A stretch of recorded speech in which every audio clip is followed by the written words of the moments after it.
ఢిల్లీలో ఇప్పుడు మొదలైంది కాబట్టి అసలు పరిస్థితి వివరించడానికి మా ప్రతినిధి సురేష్ ఢిల్లీ నుంచి లైవ్ లో సిద్ధంగా ఉన్నారు. అలాగే హన్సినియా డైరెక్టర్ కూడా అక్కడ నుంచి మాతో మాట్లాడడానికి సిద్ధంగా ఉన్నారు. సురేష్, మొత్తానికి ఎదురు చూస్తున్న పరిస్థితులు కనబడుతున్నాయి. హెచ్ఎంటీవీ కూడా మనం కమాండ్ కంట్రోల్ రూమ్ తో సిద్ధంగా ఉన్నాం. రిపోర్టర్స్ కానీ టీం కానీ అందరూ సన్నద్ధంగా ఉన్నాం. కరెక్ట్ గా 31 రోజుల సమయం మాత్రమే కనబడుతోంది. సురేష్, ఒక ఏం తెలుస్తోంది? ఎందుకంటే తొలి విడతలోనే మన 2 తెలుగు రాష్ట్రాలు కూడా ఉన్నాయి. ఢిల్లీలో వాతావరణం ఎలా ఉంది ఇప్పుడు సిఈసి మాట్లాడిన తర్వాత? లక్ష్మి, అందరూ కూడా ఊహించినట్లుగానే దేశవ్యాప్తంగా కూడా ఆంధ్రప్రదేశ్ తెలంగాణ రాష్ట్రాల్లో 2 రాష్ట్రాల్లో కూడా ఒకే విడతలో ఎన్నికలన్నిటి కూడా పూర్తిగా సమాప్తమవుతున్న పరిస్థితి అనేది కూడా ఉంది. ఆంధ్రప్రదేశ్ అసెంబ్లీకి 175 అసెంబ్లీ స్థానాలతో పాటుగా 25 లోక్సభ స్థానాలకు కూడా ఒకటే ఫేజ్ లో ఎలక్షన్స్ ను కూడా కంప్లీట్ చేస్తున్న పరిస్థితి అనేది కూడా ఉంది. అయితే గత 2014 షెడ్యూల్ తో పోల్చి చూసినట్లయితే 3-4 రోజులు ఆలస్యంగా ఈ రోజు షెడ్యూల్ ప్రకటించారు. కానీ ఇందులో అనేక ట్విస్టులన్నిటి కూడా ఈ షెడ్యూల్ ప్రకటనలో అనేక ట్విస్టులన్నిటి కూడా ఇవ్వడం కూడా జరిగింది. దాదాపుగా బీహార్, ఉత్తరప్రదేశ్, పశ్చిమ బెంగాల్ ఈ 3 రాష్ట్రాలను 7 ఫేజుల్లో నిర్వహిస్తామని చెప్పేసి కూడా కేంద్ర ఎన్నికల సంఘం ప్రకటించింది. జమ్మూ కాశ్మీర్ లో పార్లమెంటు స్థానాలకు ఎన్నికలు నిర్వహిస్తున్న కేంద్ర ఎన్నికల సంఘం అసెంబ్లీకి మాత్రం పరిస్థితులను అనుకూలంగా లేవని చెప్పేసి చెప్పడం కూడా జరిగింది. గతంలో ఒరిస్సాలో ఒకే ఫేజ్ లో అసెంబ్లీతో పాటుగా పార్లమెంట్ ఎన్నికలను కూడా నిర్వహించిన ఎన్నికల సంఘం ఈసారి 2 ఫేజుల్లో నిర్వహిస్తోంది. కర్ణాటకలో కూడా అదే పరిస్థితి అనేది కూడా ఉంది. ఓవరాల్ సిచ్యువేషన్ అనేది కూడా చూసినట్లయితే కొంత దీనిపైన రాజకీయ పార్టీలు కూడా విమర్శల వర్షాన్ని అప్పుడే ప్రారంభించిన పరిస్థితి అనేది కూడా కనపడుతోంది.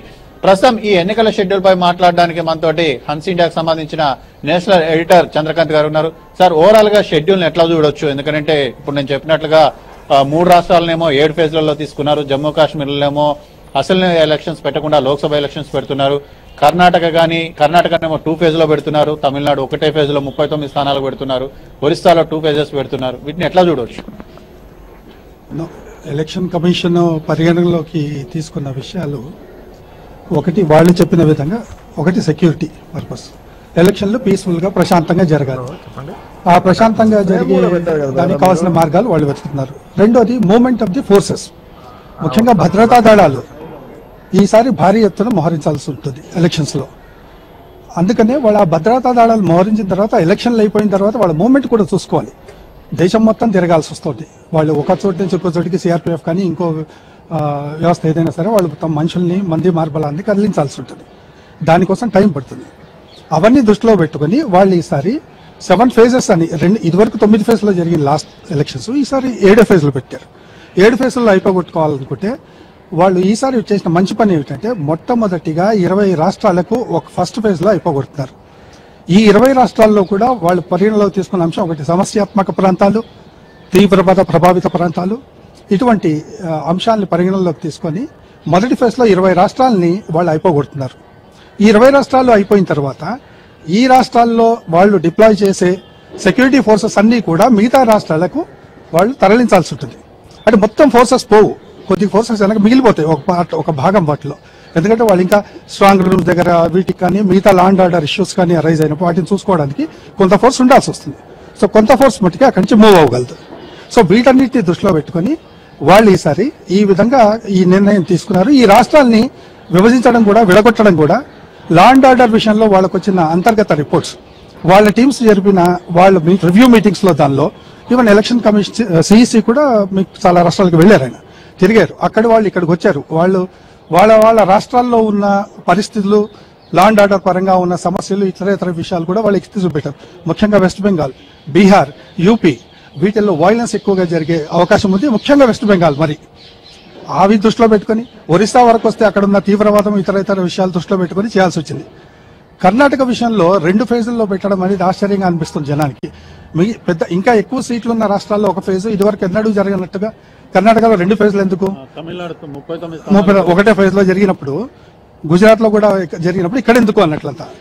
అంటే బేసిక్ గా కర్ణాటకలో ఈ మధ్య కాలంలో ఈ మత ప్రేరేపితమైనవి కానీ, ఈ ఛాందస భావాల వల్ల జరుగుతున్న పరిస్థితులు, అక్కడ ఉన్న ఉత్పన్నమైన పరిస్థితులు, వాటిలో ఈ క్లాషెస్, గ్రూప్ క్లాషెస్ కానీ, ఫ్రింజ్ పార్టీస్, మిగతా వాటి వల్ల వేరే రకరకాల కారణాలతో అక్కడ రిలీజియస్ ఇంటాలరెన్స్ బాగా పెరగడం అనేది, దాడులు ఎక్కువ జరగడం, ఇవన్నీ దృష్టిలో పెట్టుకుని వాళ్ళు 2 ఫేజ్ల కింద మార్చాల్సి వచ్చింది.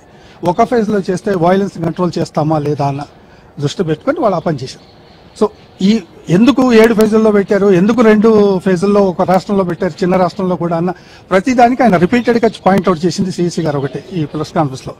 ఒకటి, ఇక్కడ సమస్య ఉంది, ఆ సమస్య తీవ్రవాద సమస్య కావచ్చు, ఆ సమస్య రాజకీయపరమైన సమస్య కావచ్చు, లేదా ఇదే సమస్య వేరే వేరే కారణాలతో అంటే రిలీజియస్ ఇంటాలరెన్స్ కానీ, ఇటువంటి గ్రూపుల మధ్య ఉన్న గొడవలు కానీ, సమాజంలో ఉన్న 2 వర్గాల మధ్య ఉన్న విభేదాలు కానీ, వాళ్ళు ఇదివరకు ఈ మధ్యకాలంలో జరిగిన వైలెంట్ ఇన్సిడెంట్స్ కానీ దృష్టిలో పెట్టుకొని ఆ రకరకాల ఫేజుల్లో మార్చారు దాన్ని బేసిక్గా. సార్, ఆంధ్రప్రదేశ్ తెలంగాణ విషయానికి వస్తే ఉమ్మడి రాష్ట్రంగా ఉన్నప్పుడు 2014లో ఆంధ్రాలో ఒకసారి, తెలంగాణలో ఒకసారి ఎలక్షన్స్ నిర్వహించారు.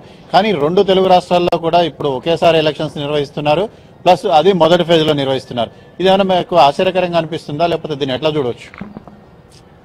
అంటే మనం ఎలక్షన్ కమిషన్కి రాజకీయ కారణాలు ఆపాదించవచ్చా లేదా అనేది ఇక్కడ చర్చనీయాంశం. అది తప్పు అవుతుంది. కానీ వాళ్ళన్న కారణాల ప్రకారం అయితే మనకు సమస్యాత్మక ప్రాంతాలు మనకున్నాయి. ఈవెన్ తెలంగాణలో కానీ ఆంధ్రాలో కానీ రెండిట్లో కూడా తీవ్రవాద ప్రభావిత డిస్ట్రిక్ట్స్ కొన్ని ఉన్నాయి. అవి మనం ఈవెన్ సెంట్రల్ లిస్ట్లో కూడా ఉన్నాం, మనం హోమ్ మినిస్టర్ లిస్ట్లో కూడా ఉన్నాం. కాబట్టి బహుశా వాళ్ళు 2 కలిపి ఒకటే ఫేజ్లో పెట్టేయాలనుకున్నారు దీనిలో. అంతకుమించి వేరే రకమైన కారణాలు మనం ఆపాదించదలుచుకుంటే తప్పు అవుతుంది. రెండోది, ఇక్కడ బహుశా వాళ్ళు కన్సిడరేషన్లో తీసుకున్న విషయంలో ఇంకోటి ఏంటంటే కామన్ లిస్ట్, ఇదివరకు ఉన్న ఎలక్ట్రల్ లిస్టులో ఇప్పుడు ఆ రాష్ట్రాలకు కొత్త రాష్ట్రానికి వెళ్ళిపోయిన వాళ్ళు, ఈ తెలంగాణలో మిగిలిపోయిన వాళ్ళు, వీళ్ళు రిపీట్ ఓటింగ్ అనేది పోల్లో ఎటువంటి ఓవర్ ల్యాపింగ్ జరగకుండా ఉండడానికి ఏమైనా చేశారా అనేది అది అంతర్గత రిపోర్టు, దానిలో వాళ్ళు ఇంతవరకు రాలేదు.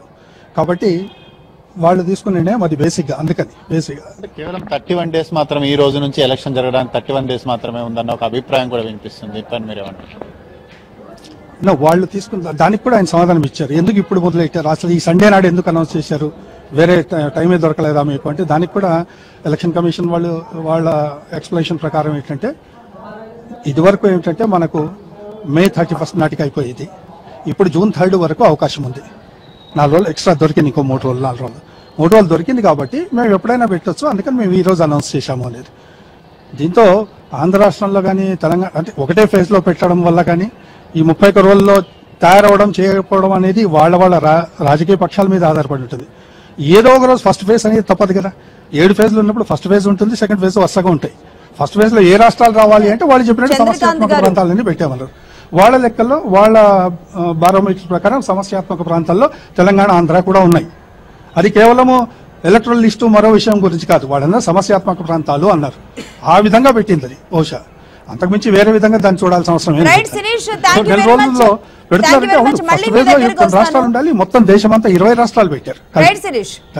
మొత్తానికి హన్స్ ఇండియా నేషనల్ ఎడిటర్ అయిన చంద్రకాంత్ గారు చాలా చక్కగా వివరించారు ఎందుకు ఈ విడతలుగా తీసుకున్నారు అనేది. ఎందుకంటే ఏదైతే కొంచెం తీవ్రవాదం అలాగే వైలెన్స్ ఎక్కడైతే సమస్యాత్మక ప్రాంతాలు ఉంటాయో వీటన్నింటినీ ఒక జోన్స్ లాగా విడదీసి అందుకే కొన్ని చోట్ల ఫేజ్లు అనేది మార్చడం జరిగింది. మరీ ముఖ్యంగా కర్ణాటక లాంటి స్టేట్ లో కూడా 2 విడతలుగా జరగడానికి గల కారణం అక్కడ ఉన్న కొంచెం మత ఘర్షణలకు సంబంధించి అనేది ఆయన ఒక క్లారిటీ ఇచ్చారు.